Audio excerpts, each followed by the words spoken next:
Alors, ils se sont engagés à plusieurs choses. D'une part, équiper des bateaux de pêche qu'ils ont chez eux de capteurs pour pouvoir les suivre. Vérifier aux entrées et aux sorties que tous ces bateaux-là ne reviennent pas avec des cargaisons qui ont été pêchées illégalement. Ils ont aussi expliqué qu'ils coopéraient avec les pays de la zone, l'Australie, la Calédonie, donc c'est pour ça qu'ils sont ici actuellement, la France, pour essayer de minimiser l'impact de la pêche illégale.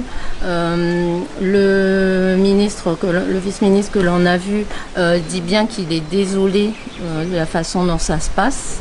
Il comprend bien qu'à l'heure actuelle, on essaie de préserver nos ressources, chose qu'ils n'ont pas faite eux dans leur pays. C'est pour ça qu'on en arrive là aujourd'hui. Je pense qu'ils ont conscience qu'on a mis en place des réserves en Calédonie et qu'on ne veut pas qu'il y ait d'un pillage de nos ressources parce qu'on veut que ces ressources-là soient exploitées durablement dans le temps et par nos populations locales. Nous avons envisagé 4 solutions. Premièrement, nous sommes en train de modifier les règles et aussi la loi de l'exploitation des produits de mer. Elle a été déjà approuvée par l'Assemblée nationale en 2017. Nous souhaitons que le propriétaire des navires de pêche devront être responsables de leur navire, de leur organisation et aussi devront avoir la confiance pour pouvoir arrêter cette pêche illégale.